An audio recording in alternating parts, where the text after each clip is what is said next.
Bard is right now, pound for pound, the best damage dealer in the game, and the same goes for Tahm Kench when it comes to frontline, and these two guys are really thick. The reroll comp with Bard and Tahm Kench is the best one in the game right now. But before we dive into all the details, let's see what we are looking for. We have in Bard, Soraka, Severe and Zoe in the backline, and then we have Riven, Neeko and Tahm Kench in the frontline. The last unit can be Rakan, Nautilus or Wukong, and we will also later look at all the options when we get to level 9. So this is our level 7 board, and this is the board that we're looking for and are playing the most of the game. And we do not have that many options to change out units. We will always try to play 3 mythics, and we do also want to play Story Reaver all the time. This is due to we are getting Kale, which can buff up our team, and it's also getting us an extra unit in the early game, which is quite good. When it comes to Kale's items, we will always take the attack speed, since we want to buff up Soraka and Bard even more. But without going too much into the details, it just gives us AP and health, more healing and more tankiness, more AP to the full team, more health, and Trickshot just gives us more damage to Bard, since he will do damage to another unit than his target. What we are also looking for is a 3-star Bard, a 3-star Tahm Kench, and if possible also a 3-star Soraka.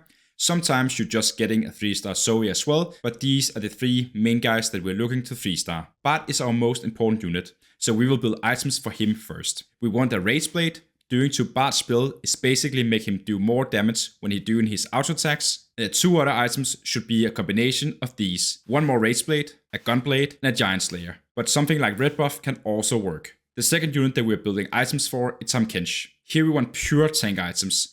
And the reason why is that Tahm Kench is giving himself a shield, meanwhile he does some damage to his target. If he have more health than his target, he do even more damage, and if he have less health, he will gain more shield. That means he's a great unit for tanking. Warmong, Claw, Stoneblade, Heart, Bramble Vest or Redemption is all great items. Sunfire Cape and Crown Guard is also options, but are more preferred in specific situations, so you should try to default into the other items. The last unit that you should consider putting items on is Soraka, and here we want mana items. We do want her to cast as often as possible, so both Sojourn and Blue Buff at the same time is optimal, and the last item should be an AP item, and in the best case we're going for Morello, especially if you're not having Sunfire Cape in the front line. Even she is doing quite a lot of damage if she's getting to 3-star and have items. Her main job is to crowd control, taking mana away from the other units, healing our own units, so casting more often is better than going for a full AP damage build. The augment that we're looking for is something like Heroic Grabback, Pandora's items, You Have My Bow, Lotus, Magic Wand, Triforce,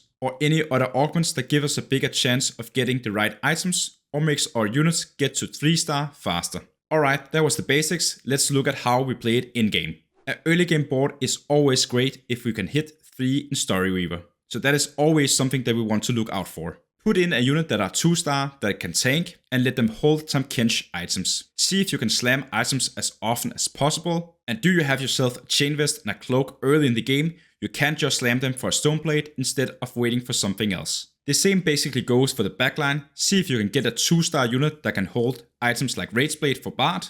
And every time you go up in level until you are hitting level 7, you want to push in the strongest unit as possible. We want to start out the game by playing the strongest board we can, and at the same time getting as much gold as possible. We don't mind having a 5 lose streak early, but we will definitely not try to force it. We do prefer to sustain our health and come to stage 3 relatively healthy. That means if you can play one more unit that gives you a way stronger board, you will always do that and go up in level at the typical rounds. That will be level 4 at stage 2-1, level 5 at stage 2-5, and almost always go level 6 at stage 3-2. Unless you're win streaking, then you can push it at level 3-1. More trade, especially something like Story Reaver, is a great option. But it could also just be a unit that gives you other traits, or a 2-star unit that are great in the early game. When you get to stage 3-5, you should consider going level 7. Here we have to take a look at how much gold and health we have. Are we a bit behind? We could also consider going level 7 to stabilize ourselves. Are you relatively healthy and do have a lot of gold? Then you can try to push your economy a little bit and wait to stage 4 before you're going level 7. That means you probably should stay level 6 if you're not in the very top or in the very bottom.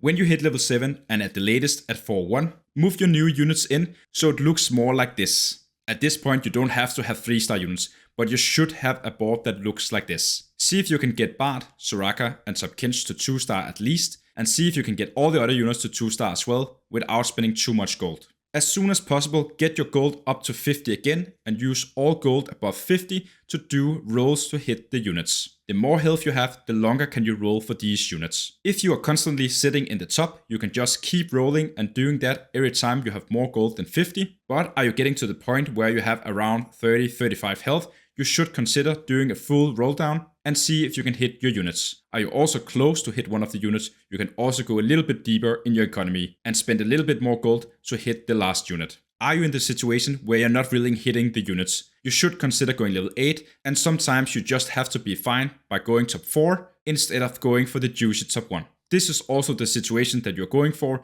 if you have committed yourself to this sport and are finding out someone decided to contest you. Once you hit Bard and Tahm Kench and maybe even Soraka, go level 8 and see if you can hit the last unit if you don't already have them all. This is also the time where you want to push in Nautil at first, and if you have the chance, put in Rakan or Wukong instead, and then once again do a little bit of roll down if you haven't hit the 3-star units yet, and else try to push for level 9. The best option at level 9 will be these two guys. We do always try to play one of these units instead of Nautilus, but do we have an emblem for Mythic, we will keep these units. And the last option we have to play is Galio with Aurelia for 5 in Story Weaver. So mainly you're looking for these two, and as a last option, these two guys. A last few things to be aware of is not getting sniped by the 1-cost units. That could be something like Caitlyn or Kog'Maw. Caitlyn is always trying to snipe the opposite side of the corner, so that means we obviously will put Bard in and put in a unit that doesn't matter die that much. That will be Zoe, so this will be the position for that situation. And at the same time, this guy will just keep sniping the closest and weakest unit he can, and that means we will try to put Bard as far away for this unit as possible. So are we seeing a reroll comp with this board, we will always put our units like this. Morgana is another unit that we should be aware of. She can snipe the backline unit as well, so sometimes you want to split the backline up a little bit, so you're having a bigger chance of avoiding her snipes. She will hit one unit and also damaging units around it. And the last unit you should be aware of is Yone.